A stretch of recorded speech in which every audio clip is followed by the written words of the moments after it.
Hello, and welcome to ADCES's podcast, The Huddle, Conversations with the Diabetes Care Team. In each episode, we speak with guests from across the diabetes care space to bring you perspectives, issues, and updates that elevate your role, inform your practice, and ignite your passion. I'm Kirsten Yale, Research Manager at the Association of Diabetes Care and Education Specialists. If you enjoy The Huddle, please take a minute to rate and review the show on Apple Podcasts.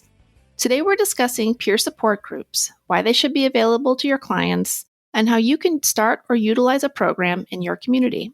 Our guest, Shelja Mathur, is a trained peer leader, registered dietitian nutritionist, and national DPP lifestyle coach with more than 20 years of experience in peer support. Shelja, welcome to The Huddle. Thank you for the invitation. I'm looking forward to this conversation. Well, we are so happy to have you on. The conversations we've had and hearing about your work reminds me how empowering it is to reach out and support our communities. It's that connection with people in a very personal way through shared experiences, and it can have such amazing outcomes. But, really before we get started talking about this and about peer support, which is what you're on for, I'd love for you to share a little bit about your background with our listeners. Sure. So my name is Shelja Mathur, and I live in New Jersey. I have worked for Rutgers University for the last 20 years. I am a registered dietitian, and I'm a South Asian woman living with diabetes for almost 17 of those 20 years. I moved here from Boston, where I gave birth to two of my boys, and I had gestational diabetes with both of them. Diabetes runs in my family, and this is a topic that's very close to my heart. So you're a mom of two boys. I actually have two boys too. And I always say, moms of boys, we have to stick together, I totally agree with that. And I think maybe we need a peer support for moms of boys, but that's not what this conversation is about. Well, I appreciate you being on to talk about peer support. And I'd love to start here to say, really, what is peer support? So, as I was reading through and doing all this preparation, since I've been working in diabetes for this long, we know that less than 20% of adults who are living with diabetes, they actually achieve the triad of the metabolic goals for blood glucose, blood pressure, and blood lipids. So the question then is, what could be the solution or part of the solution for improved outcomes for these adults who are living with diabetes? Now, if you look at the definition of peer support, according to the Mayo Clinic website, support groups provide an opportunity for people to share personal experiences and feelings. Sometimes it's coping strategies or just firsthand information about the disease or the treatment process. It kind of bridges the gap between medical treatment and the need for emotional support. So, in a sense, peer support is a form of social support or a support that people receive from others. And it's usually emotional, but it could also be informational. So, like when I run a support group as a dietitian, I try to, give them a lot of information, education.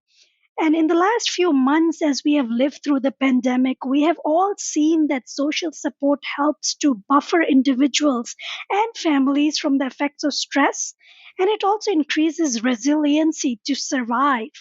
So, after doing these multiple series of workshops with people living with diabetes, I realized that there was a clear need for a more personal, non-clinical setting where people can share their joys and sorrows beyond the 6 weeks of class.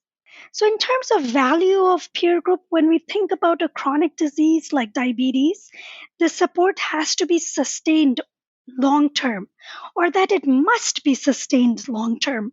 People are dealing with day to day struggles and they're looking for practical solutions.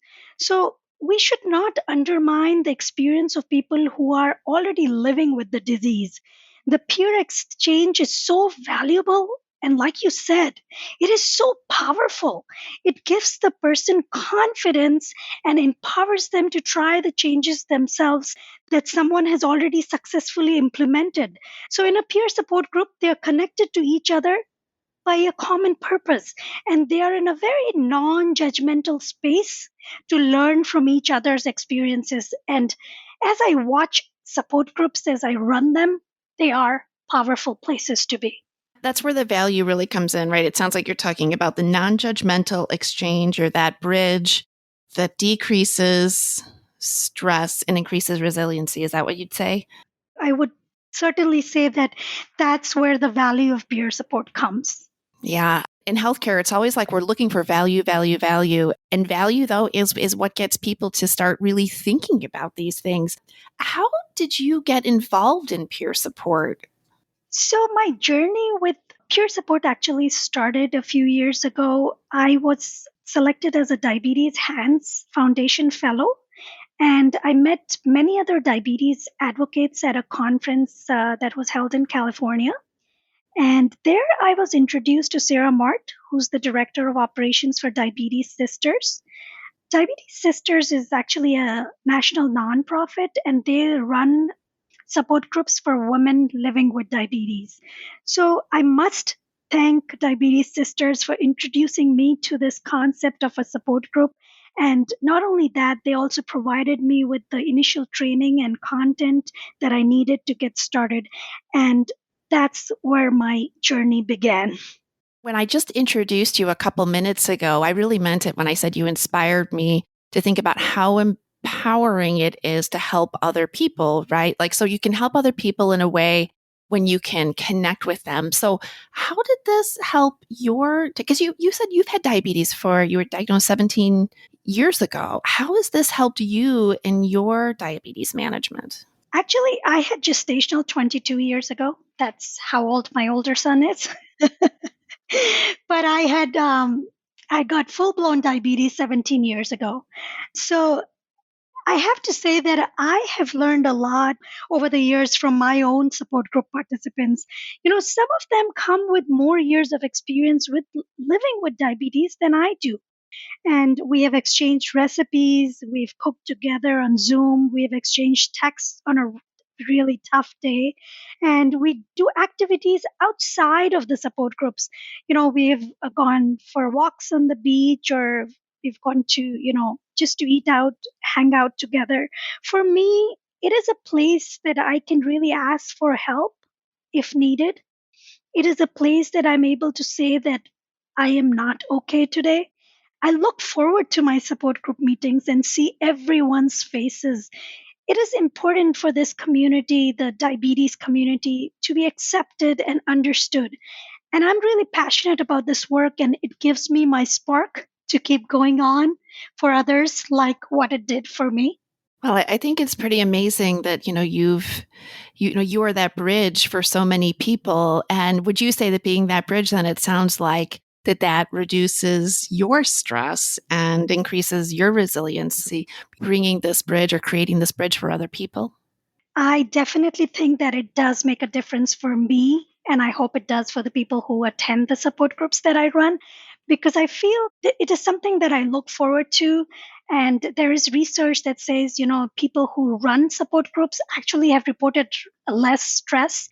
And one of the requirements for Diabetes Sisters to run a support group, which they call pods, or part of Diabetes Sisters, or these support groups are called pods, they have to be people that have diabetes. And I really love that concept because, once you have the disease, that's when you really understand the disease. So I definitely feel that it is important to understand the disease as you start to lead some of these groups. Quick question for you. How would somebody else get started creating their own peer support group, or even working with Diabetes Sisters to create to have their own pod? Like, how did you get started? Like I said, I met with Sarah Mart, who's the director of operations. She's also responsible for helping these pod leaders. The leaders who run these support groups are called pod leaders, and she helps them get set up. So after I met her and we talked about this, I basically talked to her about my challenges being a young mother in the Boston area. That's where we lived in Massachusetts, where I did not have any support And being a South Asian, my dietary needs were different. And I went from dietitian to dietitian during my pregnancy. And I felt I wish I knew somebody who had been a South Asian with diabetes who could give me some tips at that point, right? So I Mhm. discussed with her this need that I want to do something for the community. And that's when we got started in a conversation, and took us a few months of chatting as well as email exchanges. And that's how we got started. But there are some tips that I can share with the listeners that they need to think about if they are planning to start a support group. The first one would be to know your audience. Like, I targeted the seniors from a senior center as my first group. And so I knew exactly where I want to promote my support group because the senior center was located next to the library where I got space. So location is important. The time is important. And this senior center actually buses their seniors to the senior center so the seniors could come to my support group walking from the senior center to the library. So it was perfect.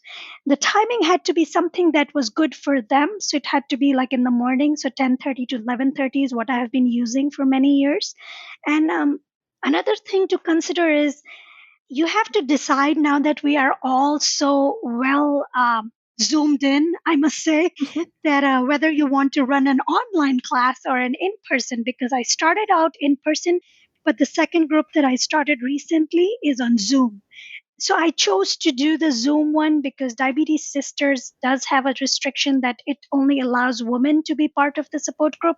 And through my work in the community with diabetes, I had a lot of men that would come in my workshops, and I wanted to involve them as well. So I opened another support group, and that one I do online, which has worked very beautifully because a lot of these people are actually IT professionals and they prefer to meet that way. And I must say, living in New Jersey, the traffic and the commute is always, a challenge. So this has been a great way to get people together without the commute time. And another thing, as a leader of the support group, you must make sure that you connect the people to each other, and then you create a space for authentic sharing. So it is important to have that personal relationship with your participants. Be sure to state your intention to the group, and then make sure that it stretches over the needs of the entire group. So when the group started, you might have a small group. Don't give up, because they start trickling in one, two, three. Sometimes I've had one person attend my group also in the very beginning, but it does increase, it grows. And as it grows, you will see that you will have more diversity. So it is important to involve everybody. And we know that progress happens at a place of trust. Mhm. And as a parts leader of the support group, I am responsible to create that space of personal trust. I have found it very useful to have like a goal setting or an actionable goal at the end of every meeting. And this kind of makes them accountable for the next meeting. So, getting to know people at a personal level, sending out emails if a regular person was missing to let them know that how you noticed and that you missed them.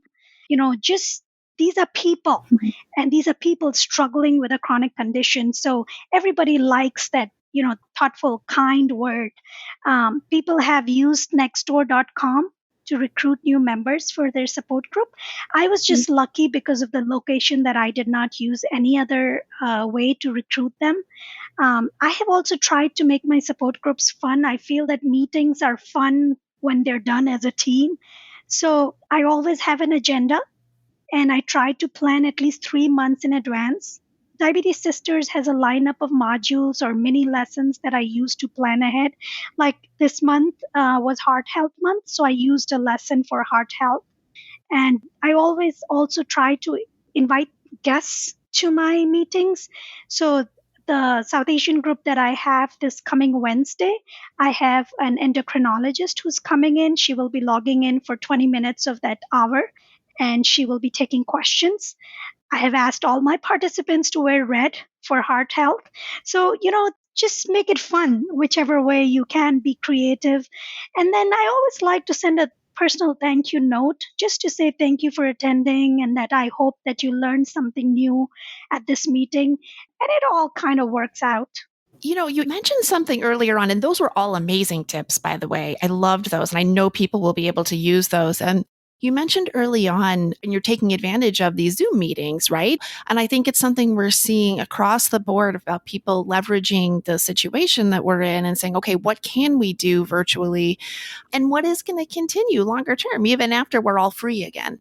Are there people that really function better or have, within like a virtual environment and can still do the peer support? I guess I'm just thinking, there's something really nice about sitting next to somebody. I'm imagining your community library in the community room, just being able to sit next to somebody and connect with them in a very personal way.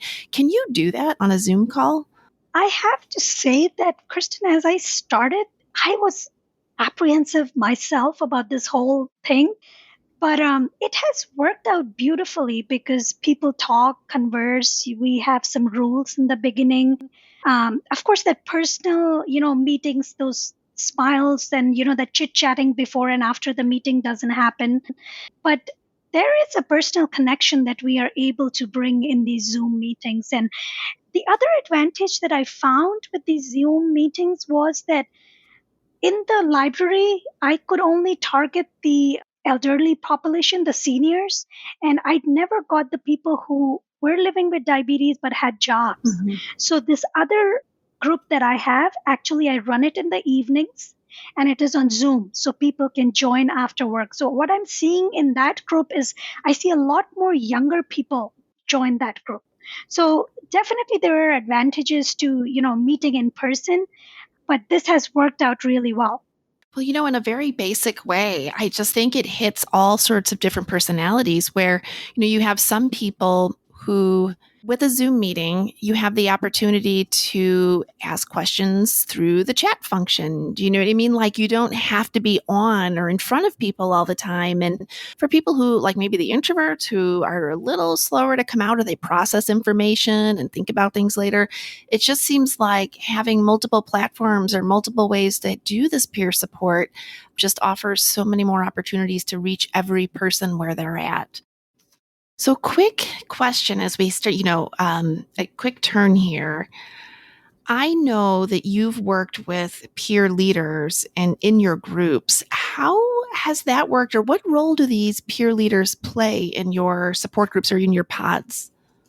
So that is a whole different project that we have going on here in New Jersey. I am a peer leader myself for the DSMP program, and we have a very diverse population in New Jersey, and it has a big South Asian population, and I'm sure our listeners know that this South Asian population is on the top cohort for both pre-diabetes as well as type 2 diabetes. So there was a great need for me to address this particular population. So we had a grant awarded from the Department of Health, the Office of Minority and Multicultural Health, where we are now doing the diabetes self-management program from Stanford, as well as an addendum, like a cultural addendum to that, to these groups of people. So for that purpose, we have recruited 12 South Asian peer leaders, and these peer leaders come from the communities. So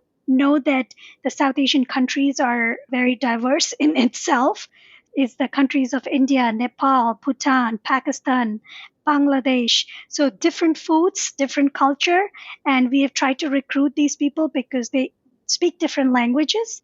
And these peer leaders are trained on the DSMP curriculum as well as the cultural curriculum. And they co-lead our workshops. And then they lead these support groups within their communities. So, one of the functions for them is to recruit. And as we were talking about Zoom, I want to say that we have now participants from California, North Carolina, Canada, and even from India. So this person wakes up at 3 a.m. to join our workshop or our support group from India. So it is amazing how this thing has taken off. And our peer leaders also actually use a app I don't know if you have heard about it. It's called WhatsApp. It can be downloaded on your smartphones, and we connect all our participants to this app where they remain in contact even after their 6 weeks of classes have ended. Just yesterday, this WhatsApp group was so active because I had a young man who has prediabetes this whole past year. He has been very stressed. He was diagnosed when the pandemic actually hit in January, right before that. And he couldn't do anything about it, but he kept coming to these support groups. And yesterday, he got his report for his 4-month hemoglobin A1C result, and he was down a whole point.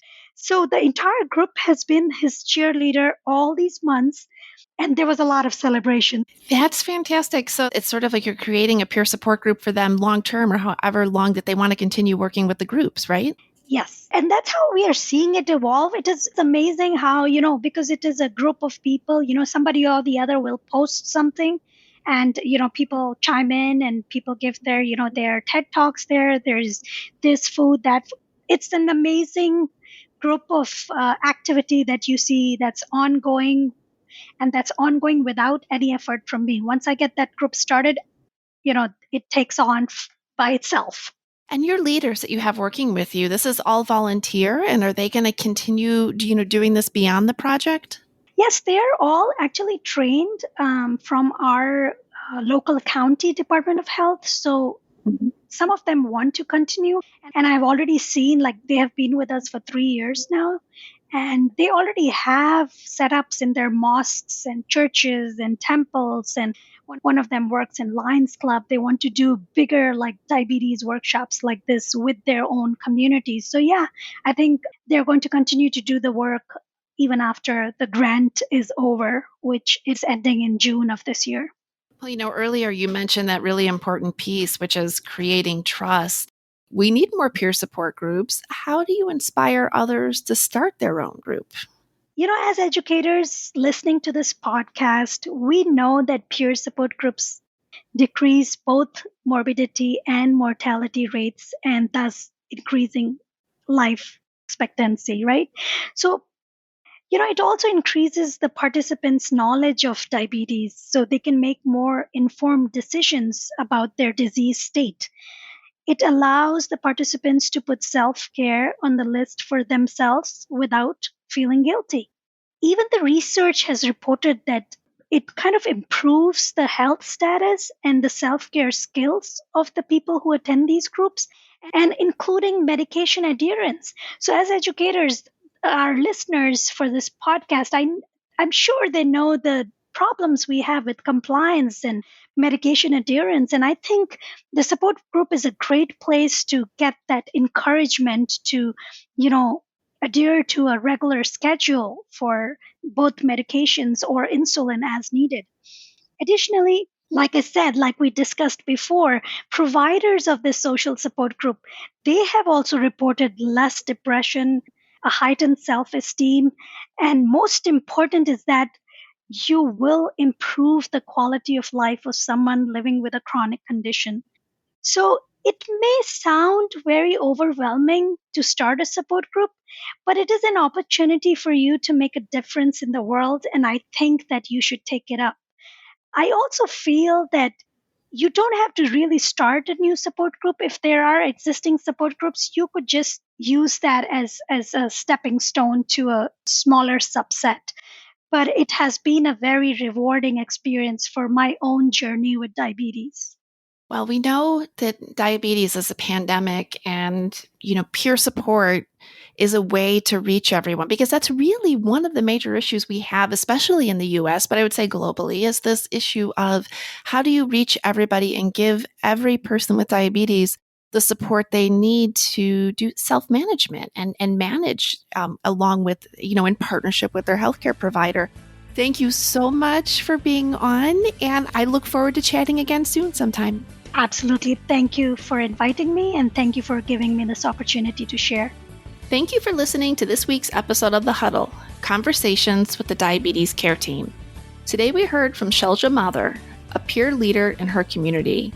We found out just how impactful peer support groups can be for anyone with diabetes or prediabetes, and the importance of connection and community from those with the lived experience of a chronic condition.